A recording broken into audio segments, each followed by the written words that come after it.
Bien-aimés, avant de commencer notre thème, qu'est-ce qui dépasse toute intelligence? Qu'est-ce qui surpasse toute intelligence? Nous allons devoir écouter un morceau de notre frère Alphonse intitulé Pépélé, qui parle même de la réponse de notre thème. Alors, comme vous voyez, l'affiche est là. Pépélé, c'est un album qui a été exposé depuis le début de l'année 2024. Donc ça, c'était, quand je fais le bilan, vraiment, c'est l'album, c'était l'album de l'année 2024. Donc on écoute un morceau qui contribue pour la bénédiction de cette prédication. Ankolo, ce que le côté qui m'a été, même si ce coca qui est le côté maï, salana yo ya, salana yo, ozali, moi n'a pas. Et tout ce qui respire loue l'Éternel.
Danse avec moi pour la gloire de Christ.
Merci, bien-aimés. C'est par ces cantiques que nous allons introduire notre thème. C'est par ces cantiques, merci de l'avoir suivi. C'était un cantique de frère Alphonse Makela, intitulé Pépélé na Yesu. Voilà. Revenons sur notre thème qui est qu'est-ce qui surpasse toute intelligence? Nini elekelaka mayele nyonso ya bato? Nini eza likolo ya bamayele ya bato? Ikike na zula mayele nyonso ya babantu? Qu'est-ce qui surpasse toute intelligence? Amen, bien-aimé. Durant tous ces thèmes, je crois que nous allons parler d'une chose primordiale, d'une chose dont les nations cherchent, une chose dont les familles cherchent, une chose dont les foyers cherchent, une chose dont les couples cherchent. Mais cette chose, nous allons la découvrir dans 1 Philippiens 4 au verset 7. Ouvrez vos Bibles. Soyez comme les chrétiens de Béret, je le dis toujours, qu'on ne vous trompe pas. Raison pour laquelle aujourd'hui l'Église a dérapé par de mauvaises interprétations. Les gens restent ancrés dans les interprétations des gourous. Mais je crois que tout le monde doit avoir sa Bible. Peut-être que ton interprétation sera plus meilleure que celui de votre pasteur. Alors, tu dois avoir le temps toi-même de méditer la parole de Dieu. Surtout en cette année 2025, je voudrais que les choses changent. Que l'année 2025 soit une année de lumière, de vérité, que la vérité soit explosée comme la Bible déclare, que la volonté de Dieu est que toute personne ait accès à la vérité pour être sauvée. Amen, que Dieu vous bénisse. Alors, qu'est-ce qui surpasse toute intelligence? Qu'est-ce qui surpasse toute sagesse? Qu'est-ce qui surpasse tout? Alors, nous allons partir dans le livre de Philippiens. Donc, chapitre 4, verset 7. Lisons. Je vais le résumer en une seule phrase. La paix surpasse toute intelligence. La paix. Il y a combien de lettres? P-A-I-X. Les 4 lettres, c'est la chose primordiale. Les 4 lettres, c'est la chose qu'il nous faut pour rentrer dans le royaume de cieux. Les 4 lettres, P-A-I-X, c'est la chose qu'il nous faut pour avoir la paix dans nos foyers. Les 4 lettres, c'est la chose qu'il nous faut pour être en paix dans nos familles. Voilà. Donc, cette paix que nous avons tant cherchée, cette paix que le monde a organisée, a fait des institutions comme l'ONU, l'Organisation des Nations Unies, pour la recherche de la paix. Mais je crois que depuis les années, depuis le début des siècles que l'ONU existe, il n'a jamais instauré la paix dans le monde. Donc il y a seulement une seule personne qui peut nous donner la paix. C'est le prince de paix dont a parlé le prophète Isaïe. L'admirable conseiller, il est le seul qui peut nous donner la paix. C'est le Seigneur Jésus-Christ. Donc si tu veux avoir la paix, connecte-toi et la concordance avec le Seigneur Jésus-Christ. Crée un pacte. Parce que la paix, c'est un pacte d'alliance. C'est une alliance que nous pouvons créer pour terminer quoi? La guerre. Je vais essayer de définir. Les Français disent que la paix, en quelque sorte, la paix peut avoir une diversité de définitions. La paix, c'est aussi la tranquillité. La paix, c'est aussi l'absence de la guerre. La paix, c'est aussi la concordance. Voilà. Donc, nous allons essayer de définir la paix. En définissant la paix, nous devions savoir que la paix, c'est le calme. La paix aussi, c'est aussi le repos. La paix, c'est aussi le silence, l'éloignement du bruit. Quand on s'éloigne du bruit, on est en paix. Quand on est en silence, on est en paix. Quand on laisse les autres de loin, là, quand on est isolé, là, on peut aussi être en paix. Voilà, comme il y a un animal qui aime vivre en paix, et il est toujours seul, c'est le lion. Donc, d'où on parle du lion solitaire, parce que le lion, il est toujours en paix, donc il vit dans un régime solitaire. Donc, c'est pour s'éloigner de tous les bruits et de toute tracasserie. Alors, la paix, c'est aussi l'éloignement du monde, l'éloignement du bruit, l'éloignement des affaires. On s'éloigne de ces affaires, donc on reste en paix. C'est aussi la concordance, comme je viens de le dire, la tranquillité intérieure qui règne dans les États. C'est C'est ça aussi la paix. C'est une tranquillité intérieure qui règne dans les États, dans les pays, dans les familles, dans les sociétés. Quand vous avez une société qui n'est pas en guerre, c'est aussi la paix. Bien que littéralement, je peux aussi dire que la paix n'est pas seulement la paix, le manque de guerre, l'absence de la guerre, mais aussi il y a plusieurs paix que l'homme en a besoin. Donc, nous avons la paix du ventre, parce que quand on ne mange pas, on n'est pas en paix, on est en guerre avec les ascaris. Alors, quand on n'a pas l'argent, on n'a pas aussi la paix financière. Et quand on n'a pas du boulot, on n'a pas aussi la paix professionnelle. Mais ici, nous voulons parler de la paix des enfants de Dieu. Un enfant de Dieu doit vivre en paix. C'est la chose primordiale qui dépasse tout entendement, toute intelligence. C'est cette paix que nous allons essayer de décortiquer pour savoir dans quel contexte nous pouvons l'avoir. Voilà. Donc, la paix, c'est la tranquillité aussi de l'âme et du cœur. Quand tu es calme dans ton âme, quand ton âme est calme, donc tu es, attention, ne confondez pas avec la mort. La mort aussi, c'est une paix. Mais cette paix-là, pour ne plus revenir peut-être physiquement parmi les siens. Alors, la mort, nous allons aboutir à une paix ou éternelle, ou à une menace éternelle ou châtiment éternel. Quand on est en enfer, on est dans les châtiments éternels, dans la souffrance éternelle. Mais quand on est dans les cieux, auprès du Père, nous avons la paix éternelle. C'est les dons gratuits, les cadeaux gratuits que le Seigneur Jésus nous réserve, nous a toujours réservé pour ceux qui vont bien marcher sur terre. C'est cette paix-là que nous allons avoir éternellement. Ça, c'est la paix éternelle. Mais pour ceux qui ne vont pas bien marcher sur terre, je crois qu'ils seront dans la souffrance éternelle. Nous ne sommes pas là, ça c'était une parenthèse. Nous allons revenir dans notre but, voilà, du sujet. Donc, dans Matthieu 11, au verset 28, le Seigneur nous demande, le Seigneur nous donne une issue de secours concernant la paix. Alors, Matthieu 11, verset 28, nous dit ceci. Venez à moi, vous tous, qui êtes fatigués et chargés, je vous donnerai du repos.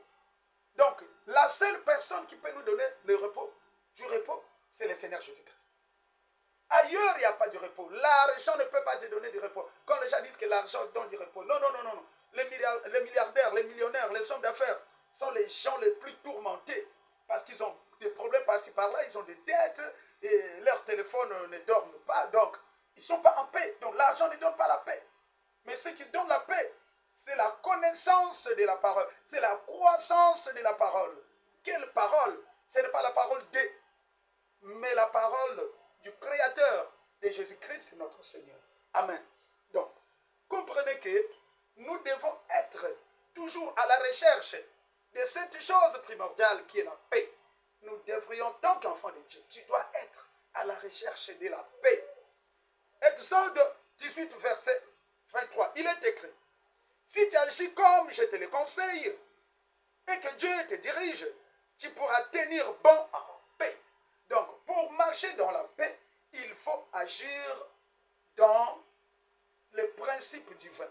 Il faut vivre dans la crainte de Dieu. Si aujourd'hui tu n'es pas vraiment dans la crainte de Dieu, tu n'auras pas la paix parce que on va te retrouver dans les bars, on doit te retrouver dans la prostitution, on va te retrouver dans l'ivrognerie. Donc tu ne seras pas en paix, tu seras abandonné. Nous voyons des papas, des ivrognes qui sont abandonnés dans des rues et en train d'être menacés par les petits-enfants. Donc ce n'est pas la paix parce qu'ils n'ont pas la crainte de Dieu. Hein? Ils prennent de la boisson à l'excès. Ils mangent à l'excès. Tu ne seras pas en paix le fait de manger en excès. Comme vous venez de célébrer la fête satanique qui est la Noël, qui autorise le manger en excès, toutes choses en excès, prostitution en excès, hein? La boisson en excès. Voilà, Dieu n'autorise pas cela. Dieu n'est pas un Dieu de désordre. Dieu est un Dieu de paix. Comment tu peux manger jusqu'à jusqu'à mourir. Et tu deviens même, tu as la difficulté à respirer parce que tu as trop mangé. Tu seras saturé. Ton ventre sera saturé. Tu ne seras pas en paix. Il faut de beaucoup boire. Ta mémoire sera saturée. Voilà. Donc la paix, c'est avoir la crainte de Dieu. Et celui qui a la crainte de Dieu ne doit pas être un ivrogne. Celui qui a la crainte de Dieu ne doit pas être une prostituée. Celui qui a la crainte de Dieu ne doit pas être un bandit, un criminel, un voleur. Non, il faut avoir la crainte de Dieu. Marchez dans la crainte de Dieu, vous n'allez pas voler. Marchez dans la crainte de Dieu, vous n'allez pas trop causaquer. Vous n'allez pas trop faire du mal et vous serez en paix.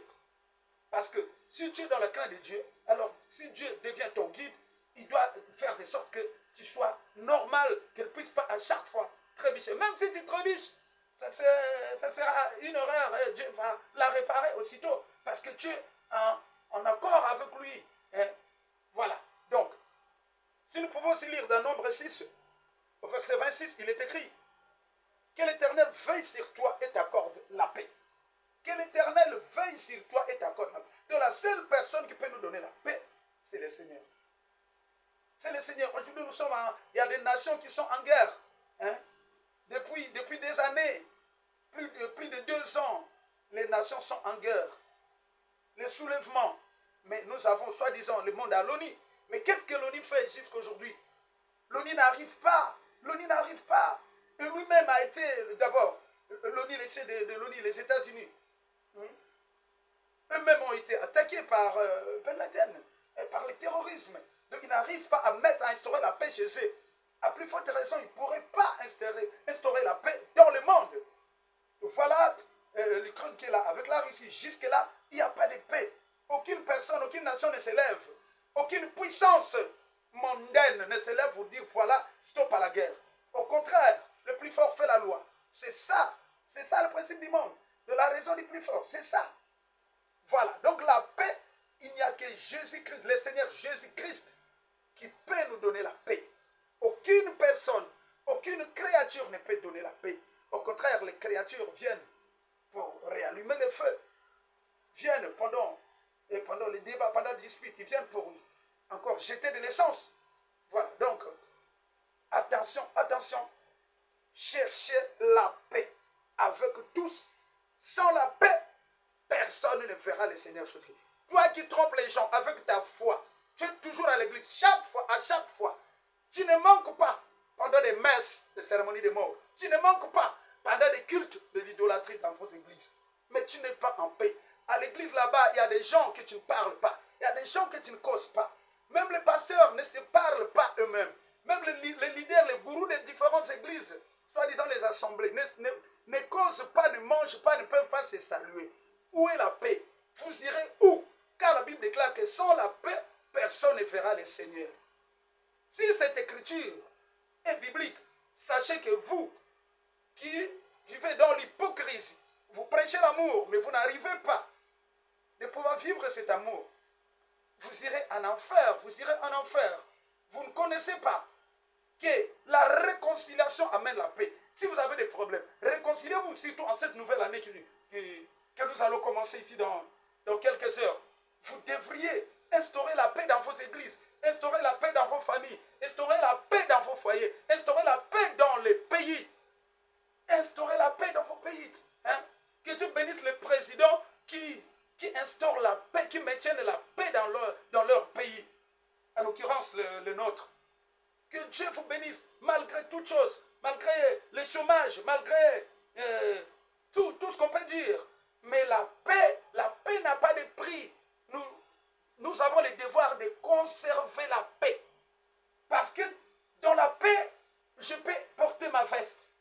Dans la paix, je peux aller visiter qui je veux. Dans la paix, je peux voyager. Dans la paix, je peux créer mon entreprise. Dans la paix, je peux. Mais pendant la guerre, il n'y a pas de veste, mon frère. Pendant la guerre, il n'y a pas de propriété. Il n'y a pas la sape pendant la guerre. Pendant la guerre, il n'y a que l'intimidation. Il n'y a que les tremblements. Il n'y a que la frustration. Pendant la guerre, il n'y a pas la joie. Hein? La guerre, c'est un moment où il n'y a pas la joie. Donc, bien aimé, cherchez la paix avec tout le monde. Sans la paix, Personne ne fera Dieu, cher pasteur, qui trompe les gens. Tu trompes avec ton hypocrisie. Même dans l'église, tu sais qu'il y a des disciples qui ne s'entendent pas. Alors, quelle est ta solution? Qu'est-ce que tu as déjà fait? Est-ce que tu as déjà fait une réunion de réconciliation? Non, mais je crois que le ministère de notre Jésus-Christ était basé sur la réconciliation.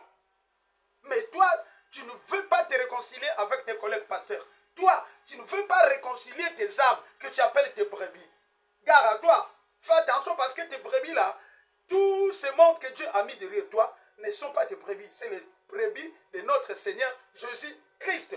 Même si tu les pilles, même si tu les manipules, même si tu les enseignes vrai ou faux, sache que ce sont les brebis de notre Seigneur Jésus-Christ. Ce sont les enfants de Dieu qui sont là.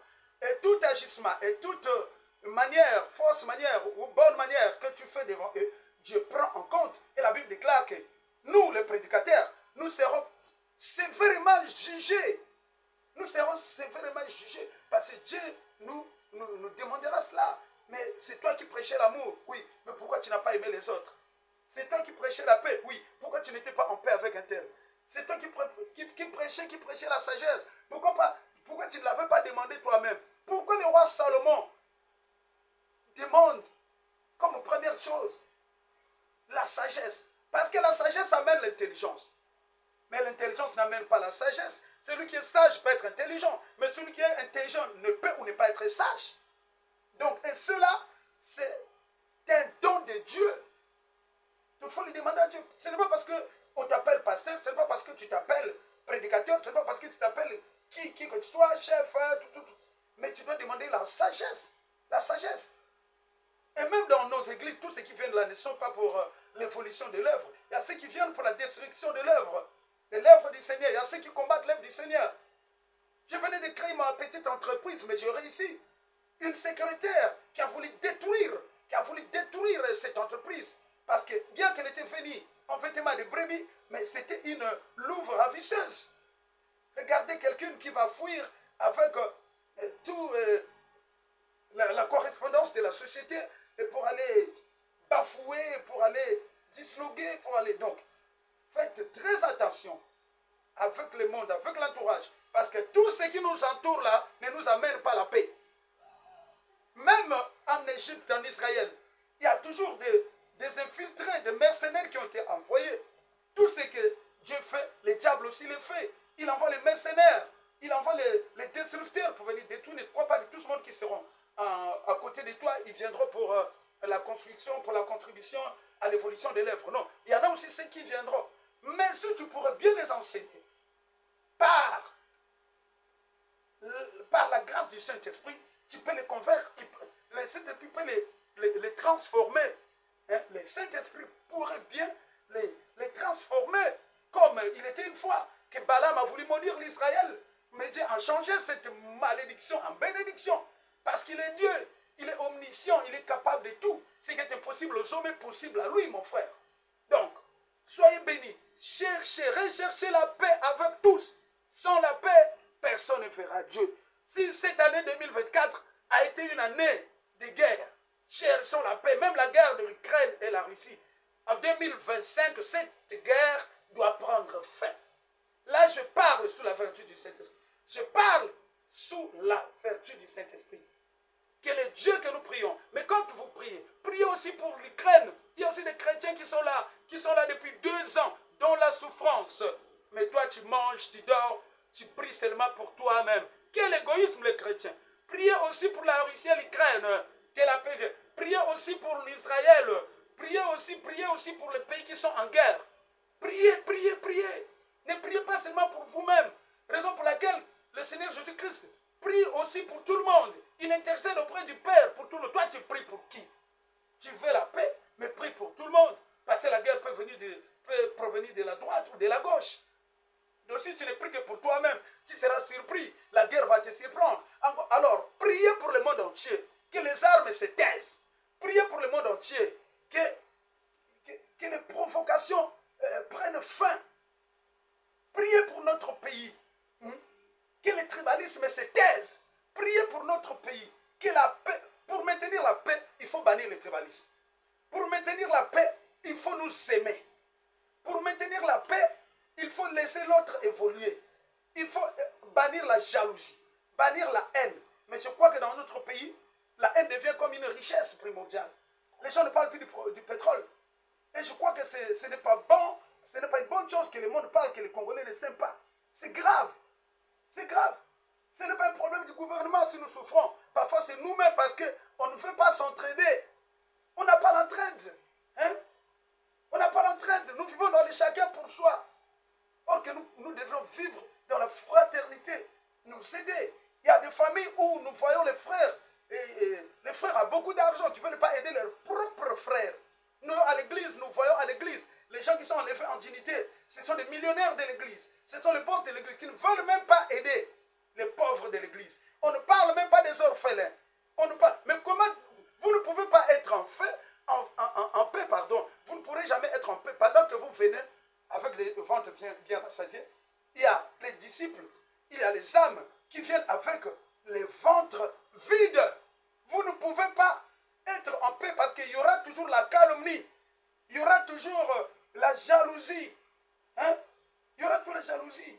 Raison pour laquelle dans l'église primitive, pendant qu'un apôtre trouvait un peu d'argent, il devait revenir avec dans l'église pour se partager, donner à tout le monde quelque chose, pour que la disette ne puisse pas envahir l'église. Mais aujourd'hui, les églises deviennent signes de pauvreté parce que il n'y a pas l'amour, il n'y a pas la paix. Les gens ne veulent pas vivre en paix. Les gens viennent pour chercher des galons, des grades à l'église, mais ils ne veulent pas pratiquer la parole de Dieu. Comment pourrez-vous vivre en paix tant que Madame Pasteur n'est pas gentille avec tout le monde? Comment voulez-vous être en paix? Voulez-vous être en paix tant que les pasteurs a des priori, a des outsiders, des gens qui l'aiment plus dans l'église? Non. Comment voulez-vous vivre en paix tant que les autres ne veulent pas écouter les autres prêcher? Comment pourrons-nous vivre en paix tant que les autres sont là pour étouffer les autres? Comment pourrons-nous vivre en paix tant que les autres n'aiment pas les uns n'aiment pas les autres et les autres n'aiment pas les uns? C'est la zizanie. Hein? C'est vraiment un esprit diabolique de ne pas aimer ton égal que Dieu a créé. Hein? Et peut-être Dieu le dit, lui-même, il a aimé et quand il a créé, il a fait suivre cette créativité du verbe aimer. Dans Jean 3,16, il dit, Dieu a tant aimé le monde qu'il a donné son Fils unique, Jésus-Christ, afin que quiconque croise en lui ne périsse point, mais qu'ils aient la vie éternelle. Cela signifie qu'on peut dire je t'aime, et si on ne donne pas, c'est un amour stérile. C'est un amour stérile. C'est un amour phénoménal parce qu'il n'y a pas le verbe donner. L'amour, le verbe aimer doit être accompagné du verbe donner. Le verbe aimer doit être j'interpelle et je martèle. Que le verbe aimer doit être accompagné du verbe donner. Même quand vous, les jeunes garçons, draguent leurs copines, le fait de dire tous les jours je t'aime, je crois que s'ils ne donnent pas quelque chose, je crois que la fille finira par s'en aller. C'est comme nous aimons Dieu, mais nous donnons quoi? Nous donnons quoi? Dieu ne cherche pas de l'argent nature, mais Dieu cherche d'abord notre adoration. Que ce soit une adoration véritable. Dieu veut que nous puissions l'adorer. Dieu ne cherche pas nos dîmes. Dieu ne cherche pas nos offrandes. Mais la première offrande que Dieu cherche, c'est nos membres que nous devrions offrir comme offrande de bonne odeur. Nos esprits, nos âmes comme offrande de bonne odeur. Aller à l'église tous les jours n'est pas synonyme d'être en paix. Aller à l'église tous les jours n'est pas synonyme d'être chrétien. Mais être chrétien, c'est être animé de l'amour de Dieu et de l'amour du prochain. Parce que toute la loi est englobée dans 2 lois seulement. Il y a l'amour de Dieu et l'amour du prochain. Toi, tu n'aimes que Dieu parce que tu pries tous les jours. Tu n'aimes que Dieu parce que tu es à l'église tous les jours. Mais dans les quartiers, tu n'as pas d'amis.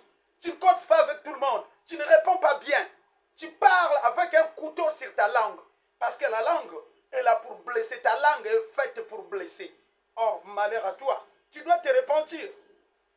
Tu dois te repentir. Car la Bible déclare qu'une bonne parole calme la colère. Une bonne parole donne le goût de vivre. Mais toi, comment tu te comportes en tant que chrétien? Tu ne veux pas laisser les autres en paix. Vous croyez que pour brûler tout un pays, il faut allumer le feu avec 200 litres d'essence? Non.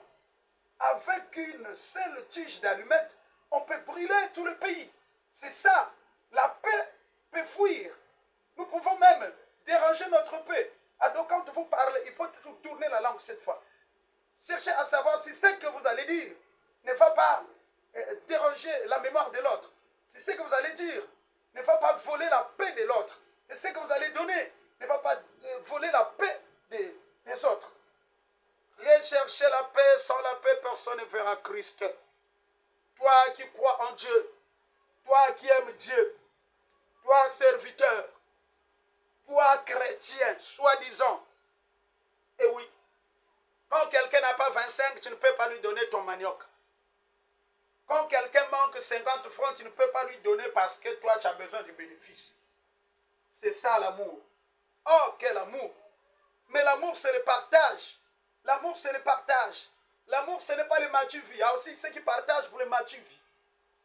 Il partage et il va raconter là-bas. Même la dîme, quand on la donne, on ne doit pas chanter ailleurs. Que j'ai donné tant. Et même le franc, quand on la donne, on ne doit pas chanter. On ne doit pas spéculer. Parce que tu donnes à Dieu. Tu donnes à Dieu, c'est Dieu qui doit te récompenser par rapport à ce que tu fais. Faites le bien. Le bien aussi amène la paix. C'est lui qui parlait mal de toi parce que tu ne lui donnes pas, il ne t'aimait pas. Si tu commences à lui donner, les choses vont changer. Les choses vont changer. Si tu commences à considérer celui que tu ne considérais pas, ton manque de considération lui volait aussi la paix. Oui, ton manque de considération lui volait la paix. La paix. Et sans le respect, il n'y a pas de paix. Si vous voulez être en paix, alors respectez les autres.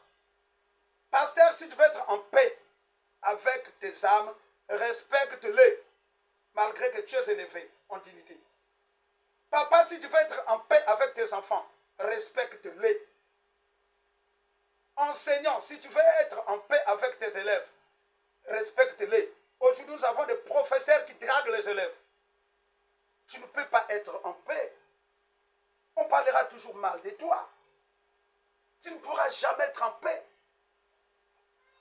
Patron, tu dois respecter tes employés pour vivre en paix. Oui, toi qui es élevé en dignité, tu dois être capable de respecter tes subalternes pour qu'ils te laissent en paix. Sinon, tu seras toujours en guerre.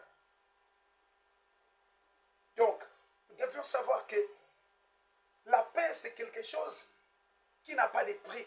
Et quand on est en paix, nous devons conserver cette paix. Les femmes dans le foyer, vous qui êtes bien avec vos maris,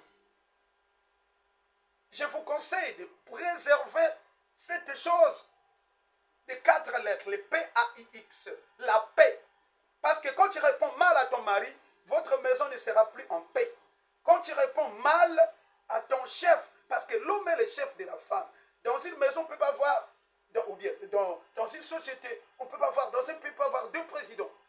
Donc, la maison, c'est toute une nation qui doit avoir un seul président. Voilà. Et le président de la maison, c'est l'homme. Parce que la Bible déclare que l'homme est le chef de la femme. L'homme est le chef de la femme. Si tu veux être en paix, respecte ton chef. Ce n'est pas seulement pour lui demander l'argent. Ce n'est pas seulement sur les lits. Ce n'est pas seulement sur. Et quand tes intérêts sont un peu menacés, tu veux maintenant violer cette paix. Tu veux maintenant injurier ton mari. Tu veux maintenant vexer ton mari. Madame, tu ne seras jamais en paix. Tu changeras de mari. Tu n'auras jamais la paix dans un foyer. Parce que l'homme doit être respecté. Tu es plus belle que Sarah, qui respectait son Abraham, le patriarche. Il appelait même comme Seigneur. Il appelait Seigneur, mon Seigneur. Qui t'appelle ton mari? Même dire Yaya, c'est un problème. Mais tu veux être en paix. Tu imposes même. Durant cette fête satanique, tu venais de fleurer le divorce parce que tu imposais à ton mari d'habiller tous les enfants. Tu imposais à ton mari de t'acheter les wax hollandais pendant que vous n'avez pas encore construit, pendant que vous êtes locataire. Est-ce que ça, c'est la paix? Cherchez la paix, sans la paix, personne ne verra Dieu. Oui, la paix. Si nous sommes en paix aujourd'hui, nous pouvons tout faire. Nous pouvons tout faire. Aujourd'hui, nous avons les phénomènes de la bandicité qui dérange, qui frustre les nations, qui frustre le peuple.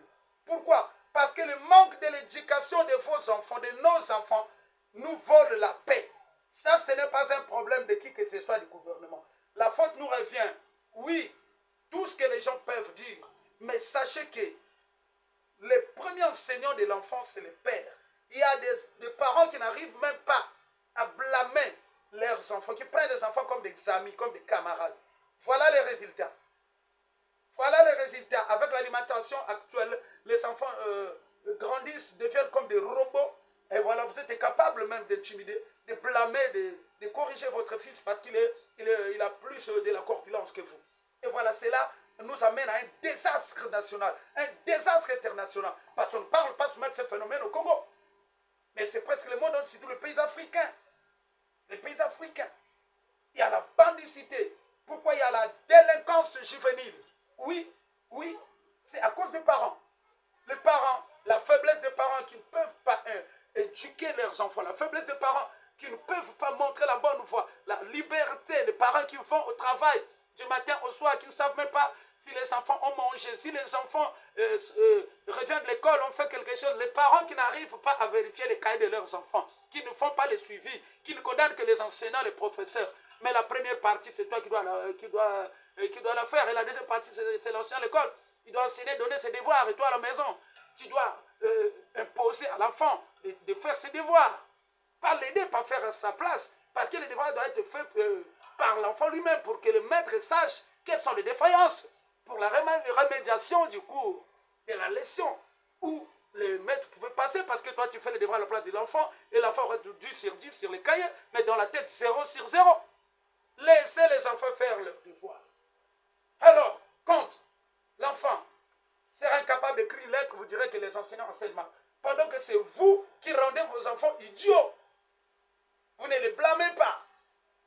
Vous ne les chicotez même pas. Pendant que la Bible déclare que la chicote épargne l'enfant à la mort. La liberté ne paye pas. La liberté enfantine ne paye pas.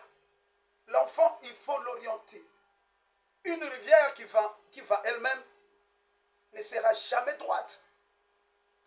Le goudron est droit parce qu'il y a des gens qui l'ont orienté, qui ont tracé, les topographes sont passés par là pour donner l'orientation de la bonne direction. Mais pendant que nous laissons nos enfants eux-mêmes nous commander, il y a même les enfants qui imposent les parents. Je dois porter ceci aujourd'hui, je ne mange pas ça aujourd'hui. Ce n'est pas possible. Alors qui impose l'autre? Qui est autorité? Qui a l'autorité entre l'enfant et le papa? Quand l'enfant impose les parents, il croit que c'est l'amour. Mais ça, c'est le désastre. Parce qu'il n'y a pas trois autorités. L'enfant ne peut jamais être autoritaire devant son père. Nos présidents ont leurs parents, ont leurs mères. Et nos présidents n'ont jamais manqué leurs parents parce qu'ils sont présidents. Nos ministres respectent leurs parents, malgré leur titre. Mais aujourd'hui, nous voyons dans les quartiers, il y a des enfants qui imposent les parents. Je ne vais pas étudier dans cette école. Il faut que j'amène 1000 francs. Et pourtant, vous voyez même comment la disette règne. Dans le monde entier, ce n'est pas seulement le Congo. Ah, mais la crise internationale. Mais les enfants de Dieu ne parlaient pas de la crise. Parce que notre Dieu, c'est à lui qu'appartient l'or et l'argent. Il faut créer. N'attendez pas qui que ce soit. Tu es créé, personne ne viendra créer à ta place. Personne n'aura pitié de toi si tu veux mourir de faim. Alors, Dieu t'a donné les mains, les bras. Même les handicapés se débrouillent. Mais il y a des gens aujourd'hui qui ne font rien, qui n'attendent que la fonction publique. Non. Nous sommes des dieux. Dieu nous a créés à son image. Nous devons créer pour être en paix. Comme nous parlons mal des autres, nous ne serons jamais en paix. Parce que nous pensons toujours que l'autre est bien. Mais tu ne sais pas ce que vit l'autre. Nous imaginons, nous calomnions. C'est vraiment ironique. Pourquoi? Parce que tu es capable de faire ce qu'il fait. Les gens cherchent à travailler. Mais travailler chez quelqu'un, c'est vendre ta paix. Tu vends ton temps et tu vends aussi la paix.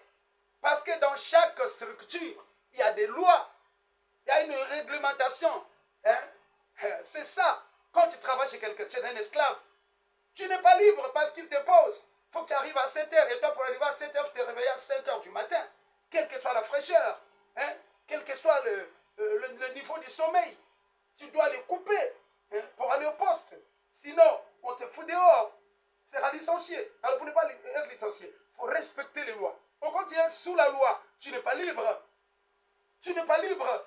Mais quand tu pourrais créer ta propre entreprise, c'est là où tu seras en paix. C'est là où tu seras en paix, tu pourrais te réveiller comme tu veux.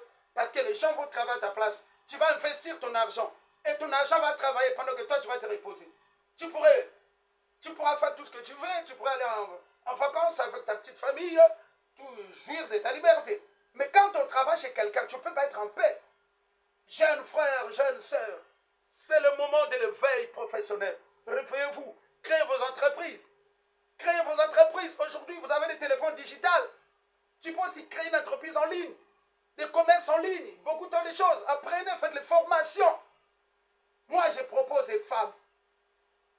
Et femmes, c'est une école de formation qui a une diversité de métiers, un pack au moins de 29 métiers, que vous pouvez passer à Bel Air précisément, en PACA, pour apprendre, hein, à bas prix. L'inscription en 5 000, l'inscription, je dis bien en 5 000. Hein. Nous avons des métiers onshore, offshore. Pourquoi? Pour que les gens apprennent et pour qu'ils aient la paix financière. Il y a aussi une paix financière. La paix financière, c'est être capable de jouer avec son argent. Mais un salarié n'a pas la paix financière parce qu'il est limité. Son argent est limité. Son niveau, hein, ses revenus-là sont limités par son salaire, c'est tout.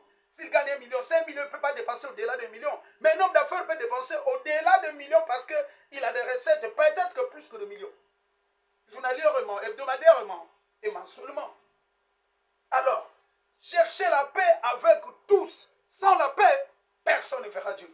Si vous voulez être en paix, il faut créer. Il faut être autonome. Soyez autonome. Soyez autonome pour avoir la paix. Mais à l'église de Dieu, on n'a pas besoin de l'autonomie parce qu'il y a un maître. Il y a un maître qui doit être là à chaque fois présent. C'est le Seigneur Jésus-Christ. Et si dans une église, le Seigneur Jésus-Christ n'est pas là, il n'y aura pas la paix dans cette église. Parce que c'est lui qui donne la paix. Il y aura, nous voyons aujourd'hui dans des sectes, il y a la zizanie entre dirigeants et serviteurs, entre serviteurs et les âmes. Ça ne marche pas. Il y a la zizanie, il y a la calomnie, il y a les songi, comme on dit. Parce qu'il y a beaucoup de choses qui clochent. Beaucoup de choses qui clochent. Hein? Il y a les concurrences, il y a la compétition. Qui prêche plus que qui? Il y a la compétition. Qui s'habille plus que qui? Il y a trop de compétition. Voilà, même les femmes qui cherchent le mariage dans l'église sont dans la compétition, qui doivent d'abord se marier. Et quand le frère propose une fille, une sœur de l'église, hein, parfois le pasteur contredit, parce que le pasteur, il a ses outsiders. Hein, il a son côté, il est penché, quoi.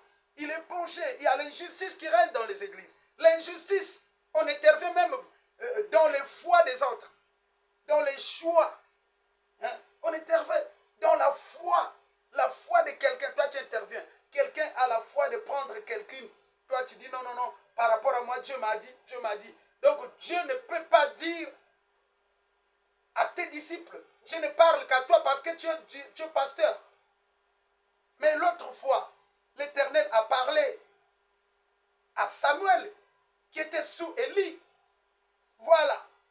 Donc il y a trop de superflus qui nous volent la paix dans les églises. Trop de superflus. Trop de superflus. Oui, tu es devenu pasteur, tu es devenu prédicateur parce que tu as un bon boulot, tu as un bon salaire, parce que tu payes une grosse dîme. C'est malheureux. Ça c'est quoi? Ça c'est quoi dans l'église? Ça c'est la politique spirituelle. Ça c'est la politique spirituelle. Comment est-ce qu'un homme de Dieu peut considérer les uns et déconsidérer les autres? Donc nous ne vivons pas en paix. Tous ces phénomènes doivent s'effacer pour retrouver la paix dans l'église. Sinon Dieu ne peut pas venir dans nos églises parce que nous sommes en guerre. Nous sommes en guerre financière. Nous sommes en guerre de pouvoir. Nous sommes en guerre de mariage. Nous sommes en guerre de deux. Recherchez la paix avec tous. Sans la paix, personne ne verra Dieu. Vraiment, c'est grave ce qui se passe dans nos églises. C'est très grave ce qui se passe. Comment peut-il être question de paix tant que durent les prostitutions de la mère Jézabel et ses innombrables pratiques de sorcellerie? Ça, vous pouvez voir ça dans 2 Rois 9, verset 22. 2 Rois 9, verset 22. Je répète. Comment peut-il être question de paix tant que dure la prostitution de Jézabel, tant que dure la sorcellerie, les innombrables pratiques de sorcellerie? Oui, il n'y a pas de paix parce qu'il y a trop de sorcellerie dans les églises. On ne peut pas être en paix parce qu'il y a trop de mauvaises choses, trop de séduction dans l'église. La sœur qui a séduit les frères intel, le frère n'a plus de paix dans l'église parce qu'à chaque fois, ses yeux sont braqués sur les cuisses, sous les cuisses de la sœur intel. Il n'y a pas la paix parce que Jézabel est là et fait ses pratiques. Oui, une prostitution, une séduction compliquée. Vous voyez même les femmes de pasteurs qui sont sexy, qui s'habillent pour attirer encore qui? Mais tu es la femme du chef, non? Tu es la femme du gourou. Habille-toi bien. Comment est-ce que les âmes, quel est cet exemple que les âmes doivent suivre? Nos chères sœurs qui sont encore là, nos jeunes sœurs qui sont encore là. Tu les séduis par ta prostitution jézabélique. Tu dois changer. On ne peut pas être en paix. On ne peut pas être en paix pendant qu'il y a trop de sorciers, trop de pratiques de la sorcellerie dans l'église. Les gens qui trompent les miracles. Moi aussi, je suis malade. Mais comme celui-là a été guéri par les miracles mensongers, voilà, moi, je n'irai plus dans cette église parce que moi, je suis toujours malade et moi, on ne me guérit pas. Voilà, ce sont des pratiques de la sorcellerie. Il était capable de guérir tout le monde. Les féticheurs, les charlatans ne lui a donné que 5 minutes de guérison. Il ne peut pas guérir tout le monde en 1 heure du temps. Donc, si Dieu premier, il te guérit. Et c'est une guérison mensongère parce qu'on a vu des handicapés qui ont marché et qui sont encore répartis dans l'infirmité. Donc, ça, ce sont des pratiques jézabéliques, des pratiques mensongères. Ce sont des pratiques de mensonges pour séduire seulement.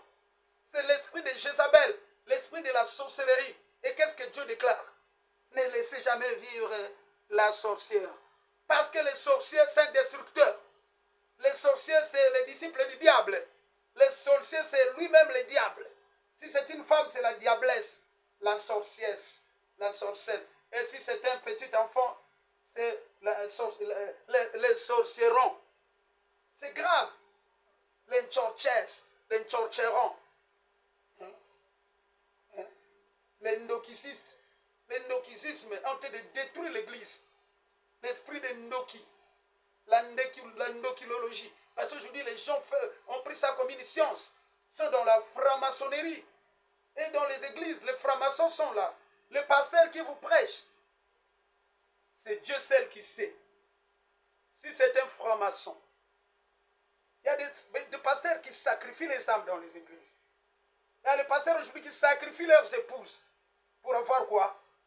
Le succès. Pendant que la Bible déclare, à quoi sert à un homme de gagner le monde entier s'il perd son âme? À quoi cela sert que tu remplisses l'église pendant que tu sais bien que tu iras en enfer? Ah, le cœur de l'homme est plus dur qu'un caillou. L'homme est plus méchant que les lions. Parce que l'homme dévore même sa femme. Mais on n'a jamais vu un lion dévorer la lionne. L'homme est plus sauvage. L'homme est plus sauvage que l'animal. On n'a jamais vu un bouc dévorer la chèvre. Mais il y a même des pasteurs qui dévorent leurs chères épouses. Rien que pour remplir l'église. Pour faire croître leurs millions. Or que tout ça c'est vanité de vanité. Il prêche aussi Salomon. Vanité de vanité, vanité. Mais or qu'ils sont derrière les vanités. Ils sont derrière les vanités. On ne peut pas être en paix pendant que cette famille dont tu as tué la femme, cette famille-là ne peut pas t'aimer. Dès qu'ils te verront, ils auront toujours l'esprit d'être colériques parce que tu les as fait du mal. Tu les as blessés. Est-ce que tu t'es déjà repenti, cher pasteur?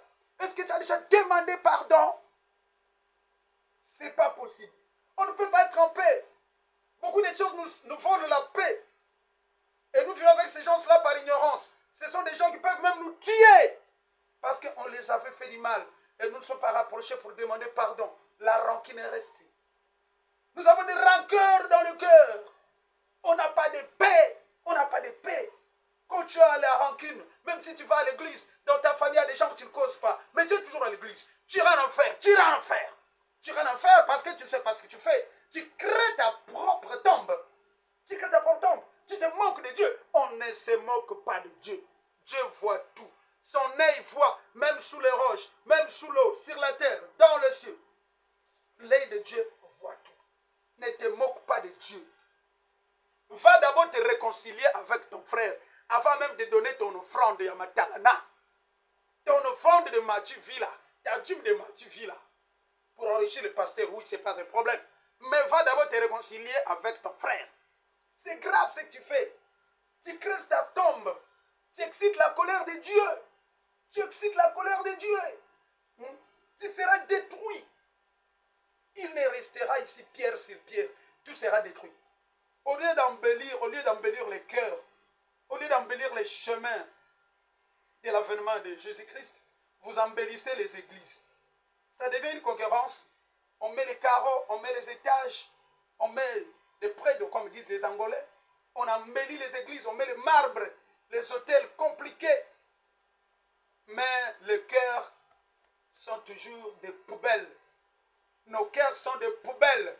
On n'arrive pas à nettoyer même les 1 mètre carré de nos cœurs. De toutes les surfaces de nos cœurs sont sales. Mais qu'est-ce que nous faisons à l'église? Nous n'avons pas la paix. Nous n'aurons pas la paix parce qu'on ne fait pas nettoyer. Quels sont les esprits, les fruits de l'esprit? Votre récitation de tous les jours. Quels sont les fruits de l'esprit? Vous qui partez à l'église, nous qui sommes tous les jours sur le banc, nous qui sommes tous les jours parmi ceux qui prient. Quels sont les fruits de l'esprit? Si nous nous conduisons par le Saint-Esprit, par l'Esprit de Dieu, nous ne devons pas manquer de paix. Parce que la paix ne sera qu'un bénéfice, ne sera qu'un gain si nous allons marcher par l'Esprit de Dieu. Cela ne sera qu'un gain. Si nous allons marcher par l'Esprit de Dieu, cela ne sera qu'un gain. Vous pouvez lire cela. Cela ne sera qu'un gain. Donc Galates 5, je crois, Galates 5, je crois, ce verset 2. Si vous pouvez suivre cette écriture et la mettre en pratique, vous aurez la paix. Tu auras la paix, car il est écrit dans Galates 5 au verset 2. Mais les fruits de l'esprit, de quel esprit? De l'esprit de Dieu. Mais les fruits de l'esprit, 1, c'est l'amour. 2, la joie. 3, c'est la paix. 4, la patience. 5, la bonté. 6, la bénignité. Et la fidélité. On ajoute encore des choses. Il y a la douceur et la tempérance. Tu as quel état quand tu entends les mauvaises choses de la bouche de ton frère, de ta sœur? Tu n'as pas la tempérance. Tu n'as pas la douceur. Madame pasteur, cher pasteur, mes chères âmes, cherchons, demandons à Dieu de nous donner la douceur et la tempérance. Le cœur de savoir supporter. Le cœur de pouvoir dire la vérité pour être en paix. Demandez à Dieu de vous donner quoi? La tempérance, la douceur, la bénignité, la patience, surtout l'amour. Dans les églises, c'est des clans. Vous ne pouvez pas être en paix parce qu'il y a trop de clans dans des églises. Nous devons bannir l'esprit des clans. Car l'église, c'est un seul corps. Nous sommes les membres du corps de Christ. Et à la tête, c'est lui-même le Christ qui n'a jamais divisé, qui n'a jamais eu un cœur de clan. C'est un cœur d'unité. D'ailleurs, il est venu réconcilier Hérode et Pilate qui ne se parlaient pas. Il est venu les réconcilier parce qu'il est le doyen, le maître du ministère de la réconciliation. Il est l'auteur de la réconciliation. Il s'est livré lui-même. Par son sang, il a ramené la paix. Par son sang qui a coulé sur la croix, il a ramené la paix parmi les hommes. Il a ramené la paix entre les cieux, entre ceux qui sont dans les cieux et ceux qui sont dans la terre. Sur la terre, s'il vous plaît. Il a ramené la paix, le Seigneur Jésus-Christ. Par son sang, il a ramené la paix, je dis bien, de ceux qui sont sur les cieux. Pardon, et de ceux qui sont dans les cieux et de ceux qui sont sur la terre, nous autres là. Nous sommes réconciliés par le sang de Jésus-Christ. Tu prêches Jésus. Courage, hein? Tu es courageux. Tu es courageux. Il y a même les âmes que tu n'aimes pas. Tu n'aimes que leur argent. Il y a même des sœurs que tu n'aimes pas dans l'église. Il y a même des prédicateurs que tu n'aimes pas parce que tu te dis qu'ils veulent prendre ta place. Tu es courageux. Tu iras en enfer parce que tu n'as pas de paix. Recherchez la paix avec tous. Sans la paix, personne ne verra le Seigneur Jésus-Christ. Sans la paix, personne n'entrera dans les noces de l'agneau. Sans la paix, personne n'aura la vie éternelle. Sans la paix, personne ne verra le roi des rois dans sa splendeur. La paix. Les fruits de la paix. Les fruits de l'esprit, vous qui marchez. Mais vous allez à l'église. Donc, cela veut dire que vos églises marchent par un esprit charnel. Oui, vos églises sont commandées par des personnes. Si cette église était dirigée par le Saint-Esprit, vous aurez la paix. Il y aurait de l'amour. Les églises, s'il vous plaît, fournissez les efforts de pouvoir marcher par l'esprit. Vous serez en paix. Et Dieu bénira ces églises, les âmes. Tu béniras les âmes. Il y a des églises qui sont stériles depuis des années, qui n'ont même pas encore atteint 100 personnes, 100 âmes. Toujours les 50. Tu prêches durant des dizaines d'années devant 50 personnes, tu te dis grand pasteur. Et des milliers qui sont dans la rue là, qui vont les prêcher. Tu as incarcéré les gens. Ils sont en prison, ils ne sont pas en paix. Parce que dès qu'ils iront prêcher à part, tu diras, frère Alphonse, tu allais prêcher là-bas, il fallait me dire. Ce n'est pas possible. Mais dans Marc 15, je crois que l'Éternel, le Seigneur envoie les disciples pour aller évangéliser. Il dit, allez-y partout dans le monde, faites de tout le monde, mes disciples. Baptisez-les. Faites de tous, mes disciples. Mais toi, tu n'aimes pas que les frères, que les anciens aillent prêcher quelque part. Aillent donner de la lumière ailleurs. Tu les as incarcérés. Ils ne sont pas en paix. Ce sont des esclaves à moitié libres. Oui. Parce que dans leur quartier, ils ne parlent pas de Jésus-Christ. Dans leur foyer, ils ne prêchent pas Jésus-Christ. Parmi leurs entourages, ils prêchent l'argent. Ils oublient que l'or et l'argent appartiennent au Créateur, à Jésus-Christ notre Seigneur. La parole qui s'est fait chair. Et c'est cette parole qui donne tout, qui a créé toutes choses. L'or, l'argent, les richesses, les voitures, tout, tout. Toi, tu as pris un obos comme si tu étais le créateur de l'argent. Cherche la paix avec tous. Alors, Quels sont les avantages de la paix? La paix surpasse toute intelligence. La paix garde nos cœurs en Jésus-Christ. Sans la paix, nos cœurs ne peuvent pas être connectés en Jésus-Christ. La paix conserve nos pensées en Jésus-Christ. Alors, tant que Jésus est la réconciliation, donc par lui-même, les ciels et la terre, par son sang, ont été réconciliés. Nous pouvons voir ça dans Colossiens 1, verset 20. Donc, avec la paix, nous pouvons voir le Seigneur Jésus-Christ. Nous pouvons entrer dans le royaume des cieux. Après la guerre, Abraham est allé payer la dîme. À qui?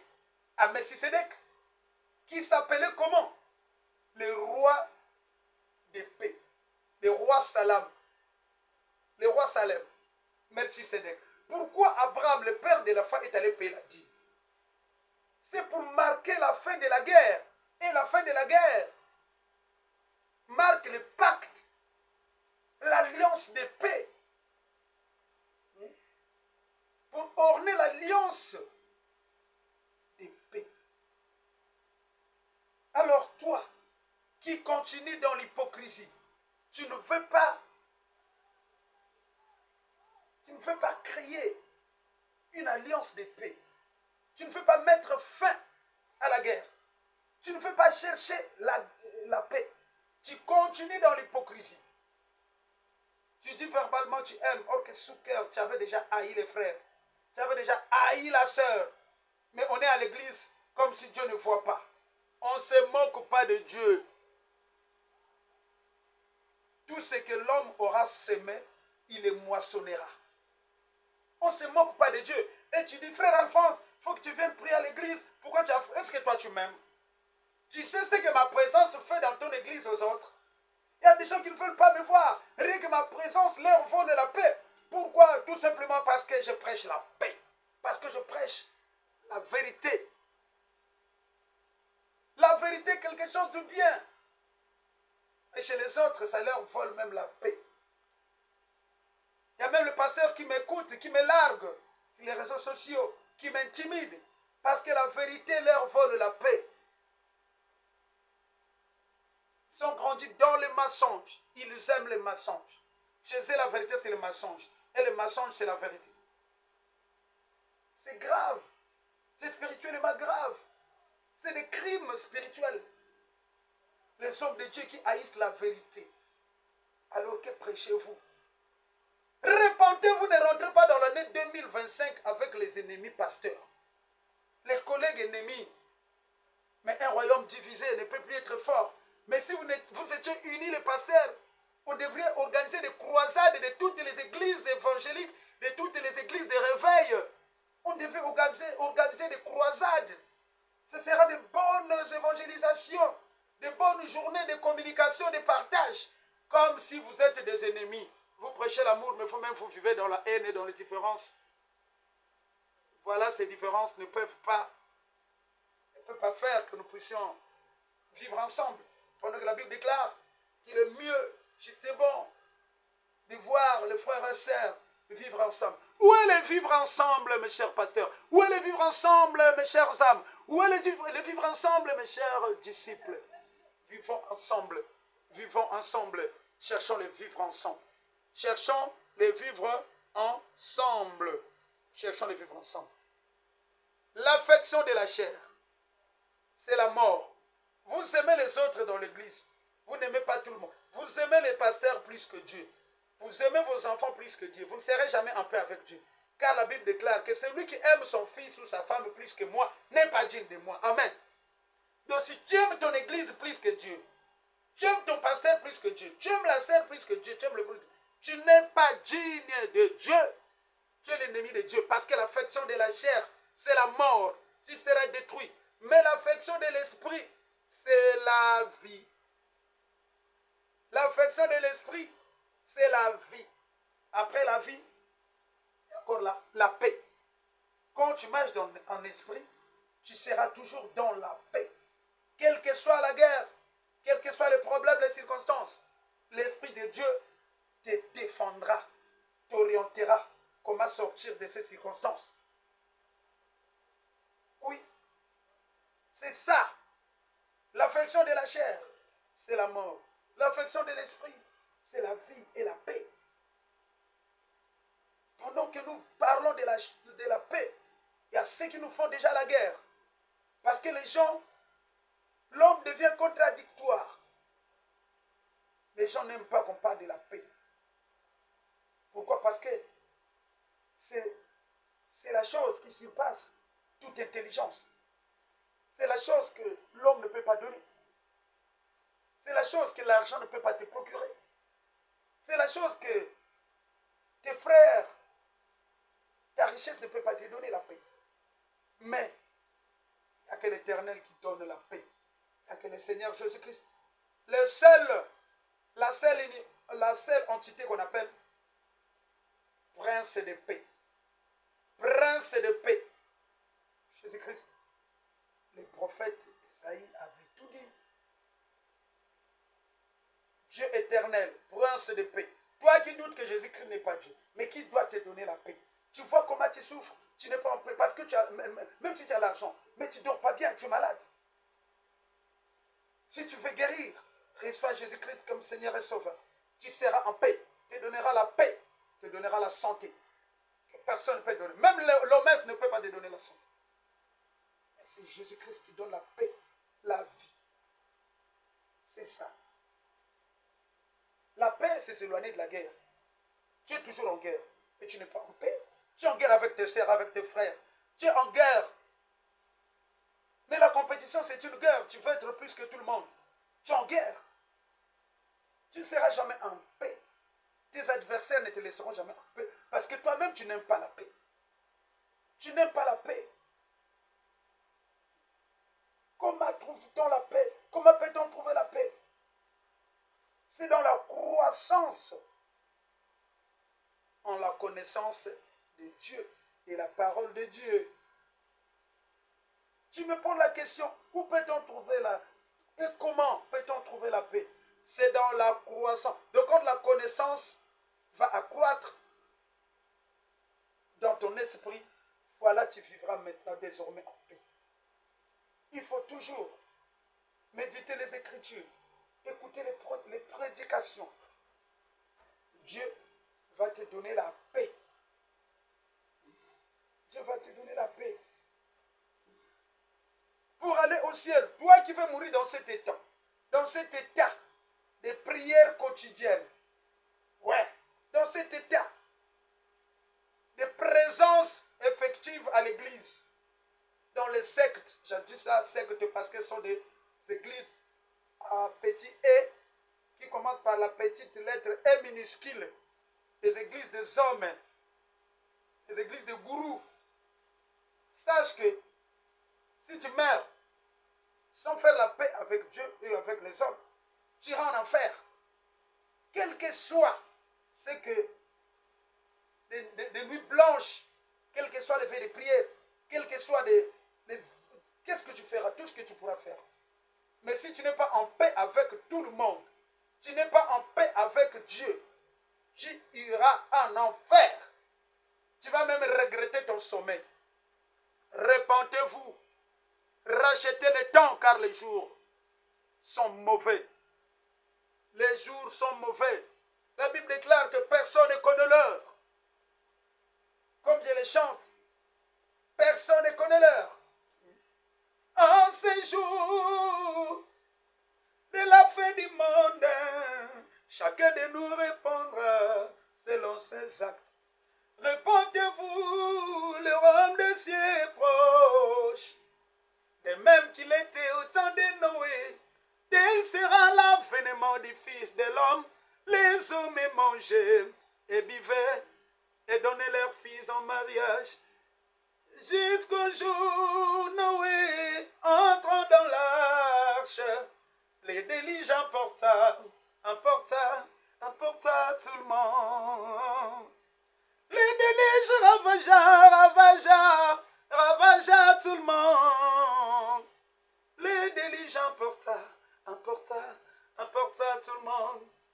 Que même qu'il était au temps de Noé, tel sera l'avènement du Fils de l'homme. Les hommes mangeaient et buvaient et donnaient leurs fils en mariage jusqu'au jour où Noé entrant dans l'arche. Et délige importe ça tout le monde. En ces jours du Fils de l'homme, personne ne connaît les jours ni l'heure, ni les anges des cieux, ni les fils, personne, sinon le Père, c'est lui seul, c'est lui seul.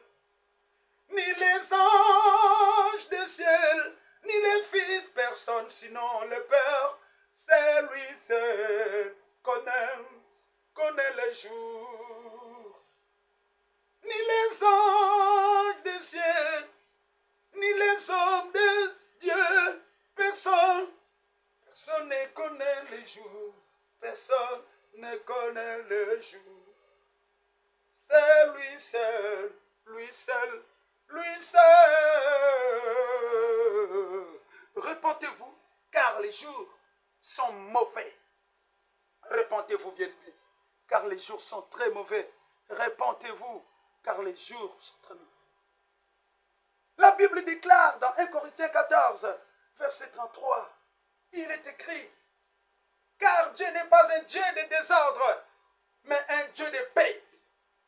Comme dans toutes les églises des saints. Ces versets s'adressent à toutes les églises des saints. Dans toutes les églises qui prêchent Jésus-Christ, dans toutes les églises qui considèrent Jésus-Christ comme Seigneur et Sauveur propre. Que notre Dieu n'est pas un Dieu de désordre, mais un Dieu de paix. Là où il y a la paix, il y a l'ordre. Là où il y a la paix, il y a la bénédiction. Là où il y a la paix, il y a la bénédiction. Là où il y a la paix, il y a la douceur. Là où il y a la paix, il y a la tempérance. Là où il y a la paix, il y a l'évolution. Là où il n'y a pas la paix, il y a la guerre. Là où il n'y a pas la paix, il y a le désordre. Là où il n'y a pas la paix, il y a les célibats qui règnent. Là où il n'y a pas la paix, il y a la pauvreté. Là où il n'y a pas la paix, il y a les mensonges. Là où il n'y a pas la paix, il y a la calomnie. Que choisissez-vous, les églises de saints? Allez-y lire dans 1 Corinthiens 14, verset 33. Allez-y lire et vous aurez le temps de mieux faire le choix. Si vous allez opter pour la paix ou pour la guerre. Vous êtes en guerre parce que dans vos églises, dans nos églises, il n'y a pas de paix. Nos églises ne sont pas conduites par le Saint-Esprit. Raison pour laquelle nous sommes en guerre dans les églises. Entre pasteurs, entre disciples, entre anciens. Les hommes et les dirigeants des églises se battent. Se coups de poing, se bousculent. Parce que ce ne sont pas des églises. De 1 Corinthiens 14, verset 33. Réellement, les églises devaient être conduites par le Saint-Esprit. Pour avoir quoi? La paix comme gain. La douceur comme gain. La richesse comme gain. Toutes ces qualités devaient être des gains. Mais aujourd'hui, ce n'est pas le cas. C'est le désordre. C'est le désordre. C'est le désordre. Tous ces fruits de Galates 5, verset 2, tous ces fruits-là sont où? Où sont les fruits de l'esprit dans nos églises? Où sont les fruits de l'esprit? Où est l'amour? Les premiers fruits de celui qui a le Saint-Esprit, il doit aimer tout le monde, il doit avoir l'amour du prochain. Oui, l'amour de Dieu. Et secondo, l'amour du prochain. Il doit aimer tout le monde, sans distinction de race, de patois, de tribus, de niveau académique, de français parlé, de quoi? Celui qui a l'esprit doit aimer, doit avoir un cœur d'amour, un cœur de patience, un cœur de douceur. Il doit avoir la joie, bien ou mal, il sera dans la joie. Et bongate, il sera toujours dans la joie. Parce qu'il sait que Dieu est le maître des temps et des circonstances. Si aujourd'hui ça ne marche pas, demain ça marche. ça marchera. Si dans 2024 n'a pas donné, 2025 va donner. Oui, parce que le palier sur qui là encore. Restez en paix. Restez en paix. Ne soyez pas intimidés. Restez en paix. Dieu est pour tous. Le soleil brille pour tout le monde. Restez en paix. Cherchez-vous. Créez. Créez. Ne comptez pas sur les gens. Car la Bible déclare malheur à l'homme qui se confie à l'homme. Alors, contrairement, heureux soit l'homme qui se confie à l'Éternel. Il est heureux. Il est comme un arbre planté près des eaux, quelle que soit la sécheresse. Ah, ses feuilles ne sèchent jamais. Quelle que soit la sécheresse, sa rivière ne tarit jamais. Sa source intarissable est là, l'Éternel Jésus-Christ. Ça coule toujours, ça coulera toujours, encore et encore, pour toujours. Cherche la paix avec tous. Si tu veux vivre en paix, ne compte pas sur les gens. Si tu veux vivre en paix, ne regarde pas les voisins. Si tu veux vivre en paix, compte sur toi-même et sur Dieu. Si tu veux vivre en paix, ne parle pas mal des autres. Si tu veux vivre en paix, ne trouble pas le foyer des autres. Si tu veux vivre en paix, n'escroque pas les gens.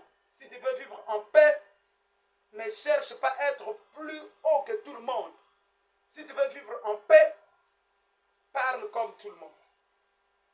Chez nous, on dit, si tu arrives dans un village, tout le monde danse avec une seule jambe. Toi aussi, fais un effort de danser avec une seule jambe. Et si tu fais la différence, tu ne seras jamais en paix. L'église, c'est là où il y a l'égalité, devait régner l'égalité et la joie et la considération. Mais c'est l'église qui sème la zizanie aujourd'hui, parce que les églises ne sont pas sous l'orientation du Saint-Esprit. Malheur à ces églises.